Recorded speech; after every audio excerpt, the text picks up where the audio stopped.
Let's see what we got. All the way up. Go! Here's Chauncey Billups. Here he is. He's got it. He's got it. Chauncey Billups hits the three. With a steal and the drive. Lays it up. Lays it in. Count that, baby. And a foul. Bonjour à toutes, bonjour à tous et bienvenue dans les chroniques de Motor City. Les chroniques de Motor City, c'est votre podcast dédié à l'histoire et à la culture des trois Pistons. À chaque épisode, nous remontons le temps pour parler des moments et des personnages qui ont compté dans la vie de notre franchise préférée depuis sa création jusqu'à aujourd'hui. Je suis Winston, supporter des Pistons depuis le début des années 2000, passionné de l'histoire de la NBA et animateur de ce podcast depuis 3 ans maintenant. Et pour l'épisode du jour, je vais vous parler du meilleur joueur des Pistons que vous ne connaissez pas. Voilà. Je sais pas trop comment le dire autrement, mais aujourd'hui, dans les chroniques de Motor City, c'est John Long qui sera à l'honneur. Et vraiment, je considère ce joueur, que normalement vous connaissez pas vraiment, comme l'un des 15-20 meilleurs joueurs de l'histoire de la franchise. Oui, voilà. Et si vous doutez de cet avis, vous avez le droit. Mais laissez-moi juste vous dire, avant toute chose, que John Long, c'est le 11e all-time en matchs joués à Détroit avec 608 matchs. C'est le 10e all-time en points marqués avec 9023 points. Et c'est aussi le 9e all-time en interceptions avec 649 interceptions. Alors voilà, ce n'est que quelques chiffres, ce n'est pas la vérité, mais attendez de voir la suite dans le podcast. John Long, qui sera par exemple le meilleur scoreur des Pistons en 1982, l'année rookie de Isiah Thomas et Kelly Tripucka, eh bien il est spécial parce qu'il a une relation très particulière avec la franchise, puisqu'il y fera un triple passage, oui quand même, mais on peut aussi élargir ça à toute la ville, puisque John Long c'est un enfant de Détroit, un enfant du Michigan, auquel il est toujours revenu, quel que soit le moment de sa carrière. J'ai énormément de choses à vous raconter sur John Long, et ce podcast il sera quand même assez important à mes yeux. J'aimerais vraiment arriver à vous montrer toute l'importance de ce joueur, à la fois sur le plan sportif, mais aussi sur le plan de l'identité. Et c'est aussi pour ça que j'ai attendu pour faire cette chronique. En fait, parce que John Long, il est associé à beaucoup de thèmes qu'on a déjà abordés ici. L'ère Dick Vitale, dont il sera l'une des figures. La construction des Bad Boys, dont il sera l'un des sacrifiés. La post-carrière d'Isiah Thomas, qui fera appel à lui très rapidement. Et d'autres choses liées à la ville de Détroit, dont je vous parlerai dans cette chronique. Bref, je pense quand même que j'ai préparé le terrain pour réserver une belle chronique de Motor City à John Long, l'un des joueurs les plus marquants, malgré tout, de l'histoire de la franchise. Et à la fin de ce podcast, normalement, vous n'aurez plus d'excuses pour ne pas le connaître.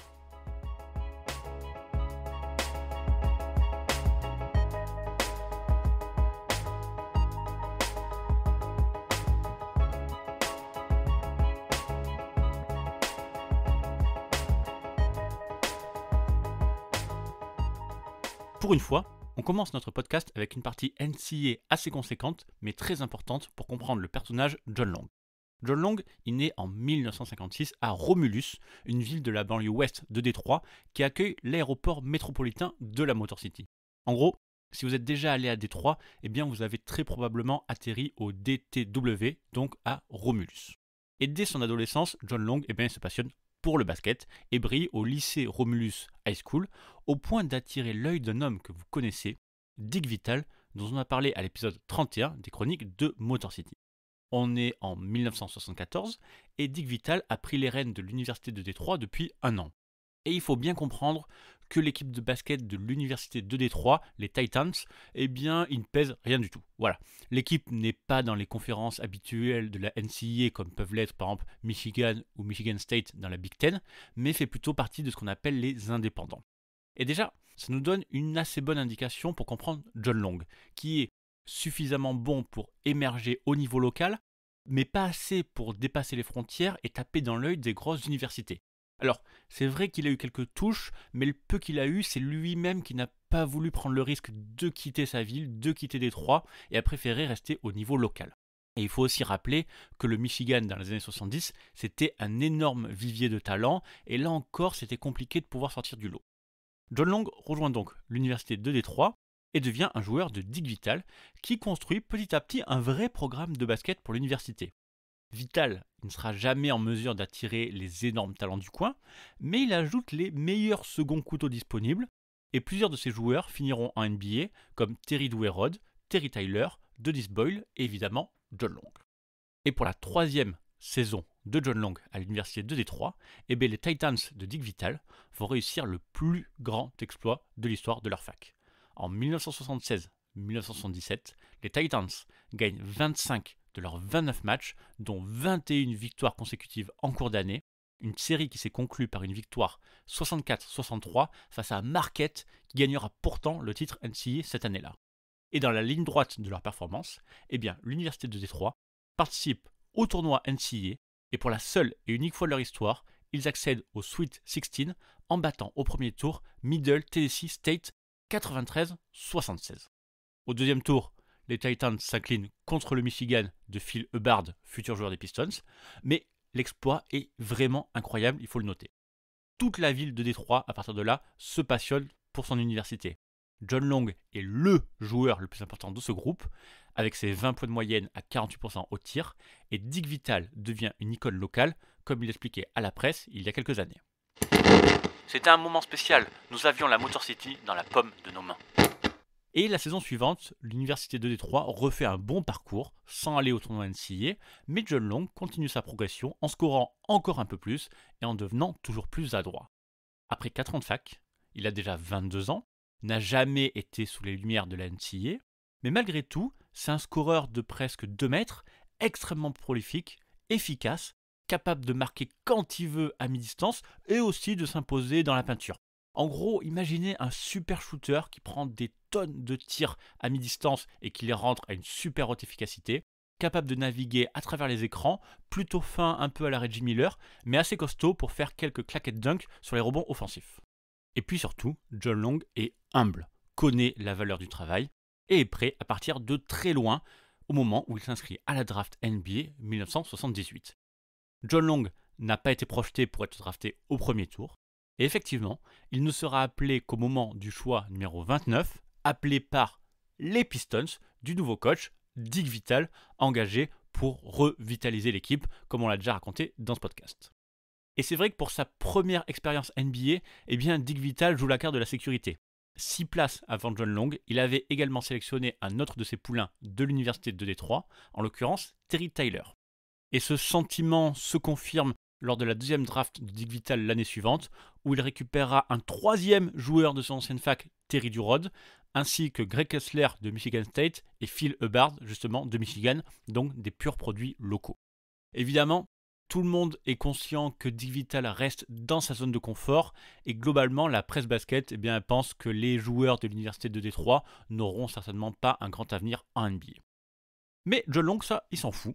Il décide de bosser à fond pendant l'été pour arriver en pleine forme au camp d'entraînement et décide de faire mentir les pronostics. Il s'entraîne dans des camps d'été avec des joueurs des Pistons, Bob Lanier, Chris Ford, Kevin Porter, pour faciliter la transition.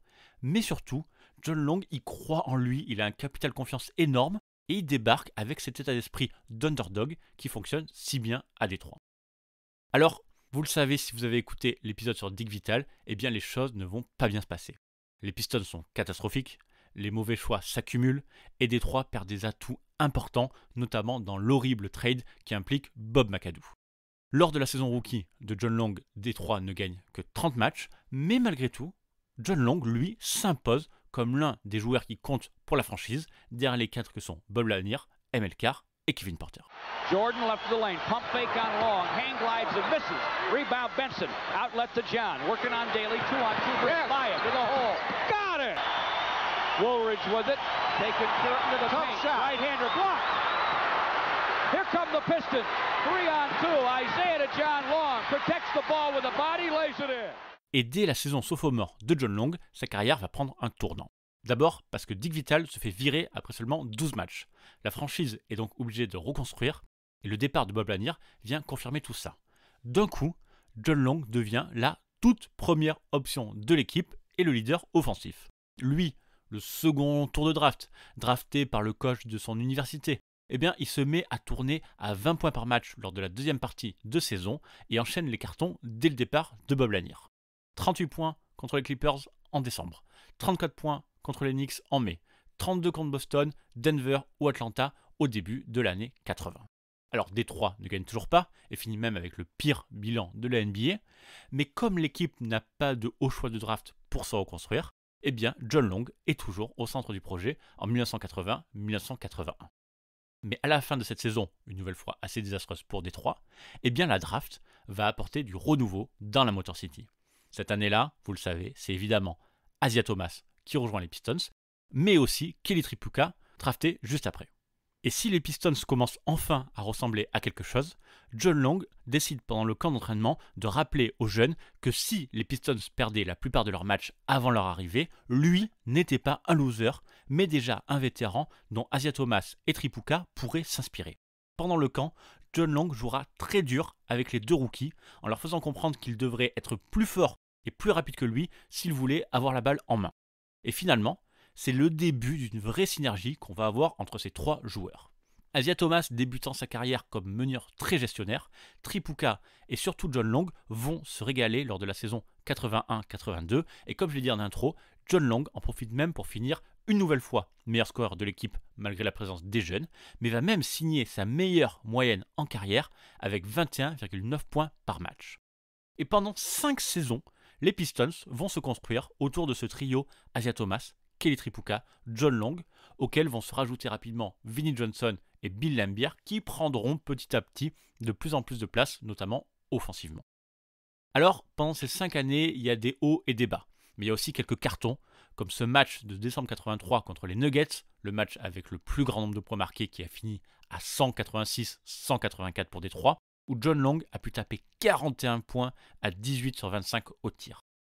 Et match après match, saison après saison, John Long shoot à mi-distance, shoot constamment, ce petit shoot soyeux qu'il rentre à presque 50% et qui est devenu sa vraie marque de fabrique.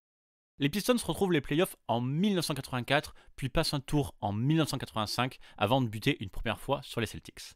Et cette année-là, la draft va de nouveau changer le cours de la carrière de John Long, mais cette fois-ci plus négativement, puisque les Pistons draftent Joe Dumars avec le 18e choix. Dumars, eh bien, il joue au même poste que John Long, qui commence petit à petit à voir son rôle diminuer à mesure que les Pistons grandissent. John Long démarre quand même la saison 85-86 comme titulaire, mais les choses vont changer en janvier, et pas forcément de la manière la plus élégante. Il se trouve que John Long et sa femme Karen attendent depuis 9 mois un enfant, une petite Brittany qui va naître en janvier 1986. Et c'est précisément de cet heureux événement que vont se servir Chuck Daly, le coach des Pistons, et Jack McCoskey, le GM, pour écarter John Long. Chuck m'a dit « John, vas-y, sois avec ta femme, vous avez un nouveau bébé qui arrive, prends 2-3 jours de congé. » Alors j'ai fait ça. Mais quand je suis revenu, Chuck m'a appelé dans son bureau et m'a dit « John, nous allons changer le 5 de départ. Je sais que tu as commencé, mais nous avons essayé des choses pendant ton absence, et nous voulons lancer Joe et te faire quitter le banc. » Alors, par la suite, John Long expliquait que c'est à ce moment-là qu'il venait de comprendre ce que Bob Lanier lui avait dit au tout début de sa carrière, à savoir que dans cette ligue, tout est un business et qu'il ne faut rien prendre personnellement. Les Pistons finiront donc la saison avec Joe Dumars dans le 5 et John Long ne jouera que 13 petites minutes dans la série contre les Hawks au premier tour, là où les Pistons se feront détruire en défense par Dominique Wilkins. Malgré ce mauvais coup, John Long reste professionnel et accepte son nouveau rôle, mais à l'été 86, le tableau est assez sombre pour lui. Joe Dumars est désormais le titulaire et Vinnie Johnson ne bougera pas comme 6e homme, donc il est temps pour John Long de quitter la Motor City pour la première fois de sa carrière. John Long a des touches avec Indiana qui le veut absolument, mais Jack McCoskey, le GM, ne veut rien savoir. Long est un super joueur, il est hors de question de l'envoyer chez un rival de la même division. Alors, Trader Jack monte un deal avec les Sonics, quitte à se séparer de son joueur pour presque rien, puisque Seattle n'envoie que 2 deuxième tours de draft en échange. Sauf que Seattle ne compte pas garder John Long, et seulement 10 jours après, eh bien il l'envoie chez les Pacers, justement, qui lâchent dans l'affaire 2 joueurs relativement mineurs. À 30 ans, John Long commence une nouvelle carrière dans cette équipe d'Indiana qui a des ambitions, et dès son 3e match, il annonce la couleur en tapant 44 points sur les Sixers pour son record en carrière. Et c'est vrai que pendant 2 saisons et demie, eh bien John Long va être un joueur majeur des Pacers, constamment titulaire, qui dépassera facilement les 10 points de moyenne comme 2e option derrière Chuck Person. They must foul. They cannot risk it. Misses both. O'Neal the rebound. Kevin Ollie brings it up. Throws it across. Miller for three. Oh! He backed it in! He backed it in! And the game is tied! We're going to overtime! Mais il faut croire que John Long est maudit, puisqu'après sa première saison à Indiana, les Pacers draftent en 1987 un rookie nommé Reggie Miller, qui joue justement un basket très proche de celui de John Long. En 1987-1988, John Long reste le titulaire, mais il se passe avec Miller la même chose qu'avec Joe Dumars, et dès sa saison sophomore, eh bien évidemment, Reggie Miller prend la place de Long, qui se retrouve cette fois très loin dans la rotation. Mais comme à Détroit, eh bien John Long ne boude pas et au contraire se met à jouer les mentors pour Miller pour l'aider à perfectionner encore plus son shoot et son jeu sans ballon. Et finalement, le 21 février 1989, les Pacers décident de couper John Long pour lui laisser une chance de renforcer une équipe qui joue le titre. Et parmi tous ces prétendants qui cherchaient un vétéran connu pour son professionnalisme et capable de marquer si on lui laissait un petit millimètre d'espace, eh bien il y a eu Jack McCloskey et les Pistons. Et malgré le départ un petit peu amer, John Long est heureux de rentrer à la maison. Jack McCloskey m'a appelé et m'a dit « John, je ne veux pas que tu signes avec quelqu'un d'autre, je veux te ramener à la maison et nous aider à gagner un championnat. » Alors John Long finira la saison avec les Bad Boys et fera partie du run pour le premier titre de champion de la franchise. Bien sûr, son rôle cette fois-ci sera minime, mais John Long disputera un match lors de la finale contre les Lakers, le tout premier, où il prendra un seul et unique tir, un tir à mi-distance, qu'il marquera évidemment sur la tête de Michael Cooper. John Long a joué une finale NBA, il est devenu champion chez lui, à Détroit, alors qu'on ne lui promettait aucun avenir en NBA. Après sa pige à Détroit, les Mavs proposeront un contrat à John Long, mais le couperont avant le début de la saison.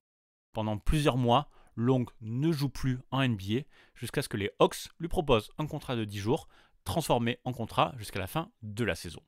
Et puis finalement, après une nouvelle période sans contrat, eh bien ce sont les Pistons qui lui offriront un troisième passage par la Motor City en janvier 91.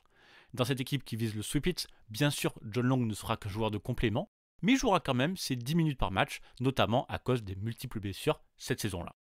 Et à la fin de cette année, eh bien, cette fois, plus aucune offre n'arrive pour John Long. Les derniers repêchages de dernière minute par les Hawks et par les Pistons, c'était déjà un signe, mais c'est maintenant quasiment définitif. La NBA n'a plus besoin de lui. Mais John Long ne veut pas arrêter le basket et commence là un grand tour du monde qui va l'emmener jusqu'à chez nous, en France, où il jouera quelques matchs avec le club de basket de Tours. La suite, ce sera surtout des tournois d'exhibition avec l'équipe All-Star de Magic Johnson en Asie et en Australie après la retraite de Magic à cause de la séropositivité. Dans cette équipe, on trouve par exemple des joueurs comme Mark Aguirre, Reggie Tuss, Kurt Rambis ou Lester Connors. Et tout cela nous emmène jusqu'en 1996. John Long a maintenant 40 ans, n'a plus joué en NBA depuis 5 ans, mais cette année-là, les Raptors de Toronto se préparent à débuter leur deuxième saison officielle en NBA. Et le directeur sportif de cette équipe, c'est Isiah Thomas, qui a joué pendant 6 saisons avec John Long. Et pour encadrer cette jeune équipe menée par les deux arrières Damon Stoudemire et Doug Christie, eh bien Isiah Thomas cherche un mentor, un vétéran, quelqu'un capable d'apprendre les ficelles à ses nouvelles stars. Et comme John Long est toujours au même poids qu'au moment de son dernier match avec les Pistons et qu'il n'a jamais arrêté de jouer au basket, eh bien, il signe donc sur proposition d'Isiah Thomas en novembre 1996 pour les Raptors. Et pour bien finir l'histoire, lors du troisième match de John Long avec les Raptors, le premier à domicile, eh bien, il va marquer le game winner contre les Bullets. À 9 secondes de la fin, avec les Raptors à -1 contre les Bullets 79-80, Darrell Walker, le coach des Raptors, dessine lors de son temps mort un système pour Damon Stoudemire. Sauf que John Long connaît parfaitement la NBA et c'est même pour ça qu'il a été recruté. J'ai dit, Damon, dès que tu sors de cet écran, ils vont te doubler. Et quand ils te doubleront, envoie le ballon à Doug. Doug, tu as peut-être une chance, mais je te garantis que s'ils forcent Damon à te passer la balle, ils se tourneront vers toi ensuite. Moi, je vais être dans le coin, grand ouvert. Nous sommes revenus, et quand Damon a été doublé, il a passé la balle à Doug. Un joueur est venu droit sur Doug, et il me l'a donné. Chris Webber m'a vu, mais j'ai attrapé le ballon, j'ai pris ce tir, et j'ai marqué le game winner dès mon arrivée à Toronto.